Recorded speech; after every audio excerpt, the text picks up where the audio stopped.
Bienvenue dans un voyage au cœur des œuvres qui ont façonné notre culture. Aujourd'hui, nous allons parler d'un être qui rôde aux frontières du monde humain.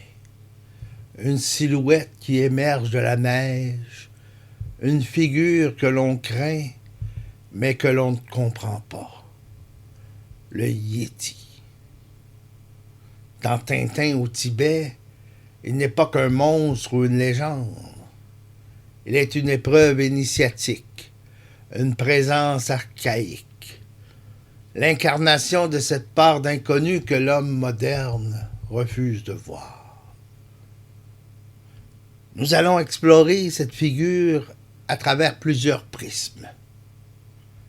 L'archétype jungien de l'ombre, le mythe du gardien du seuil chez Campbell, la notion d'espace sacré selon Eliade, la poétique de la montagne chez Bachelard et la beauté terrible selon Rilke.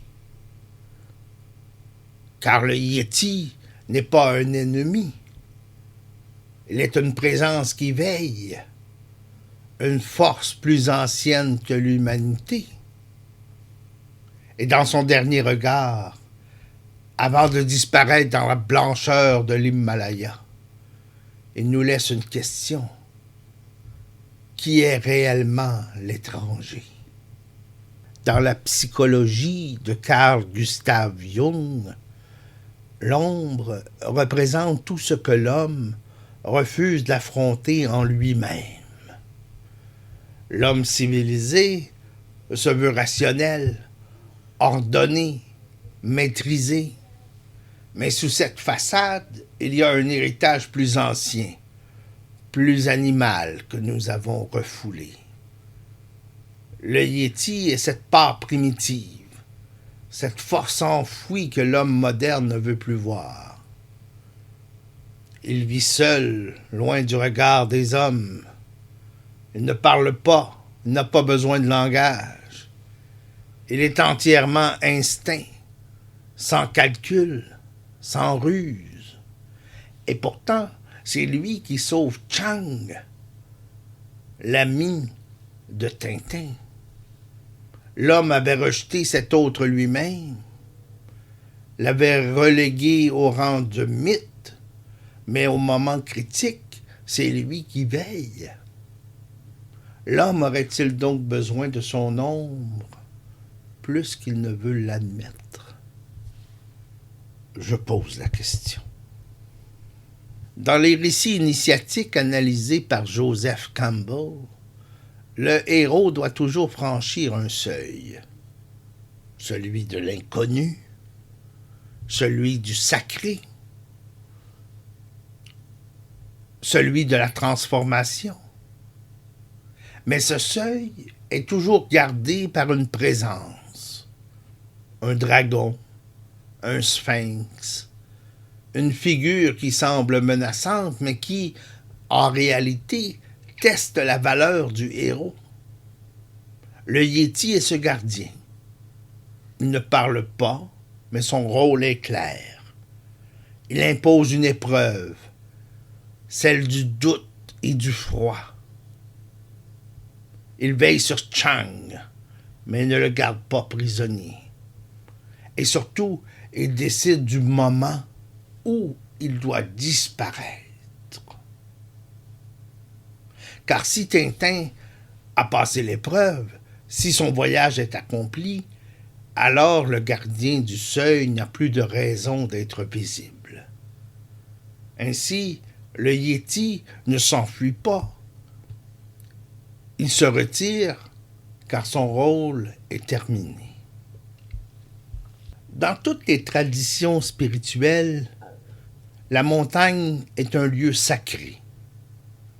Moïse monte au Sinaï, Bouddha médite sous l'arbre de l'éveil, l'ermite quitte le monde pour chercher la vérité. La montagne est un espace autre, un lieu où le temps et l'espace se diluent. Eliade parle de hiérophanie, un moment où le sacré se révèle. Et que trouve Tintin dans ces hauteurs glacées? Une figure qui n'appartient pas au monde des hommes. Le Yéti ne peut pas descendre dans la vallée. S'il le faisait, il perdrait sa nature sacrée. Il ne serait plus qu'un animal, une curiosité de foire. C'est pourquoi il se fond dans la montagne, il disparaît dans la neige, car c'est là sa vraie demeure. Et Tintin ne peut pas l'amener avec lui.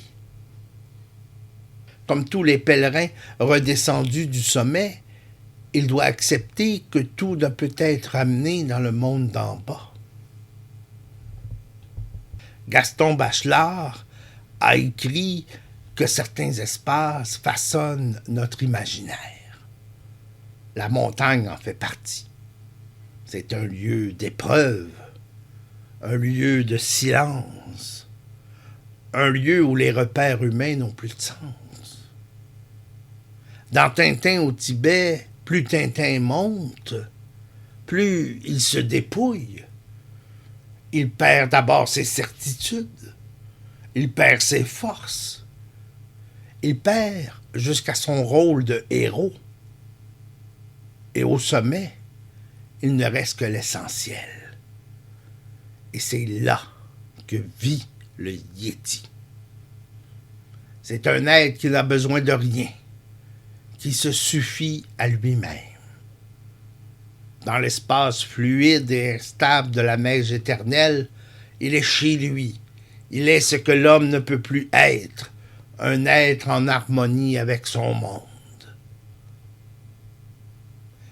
Rilke écrivait que le beau n'est que le commencement du terrible, que nous pouvons encore supporter. Et qu'est-ce que le dernier regard du Yéti, sinon un instant de pure beauté et de pur mystère? Il ne tente pas de retenir Chang. Il ne cherche pas à suivre Tintin. Il ne lutte pas. Il regarde silencieusement et il disparaît.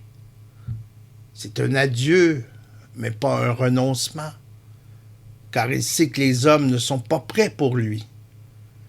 Il appartient à un autre ordre, un ordre où l'homme n'a pas encore sa place.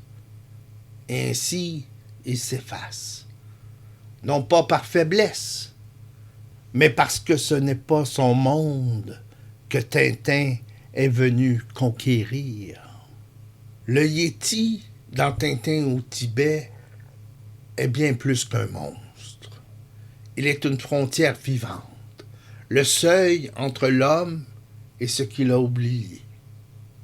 Il est l'ombre refoulée, le gardien de l'épreuve initiatique, l'esprit d'un lieu sacré, l'être parfaitement adapté à son espace, et une beauté tragique qui s'efface.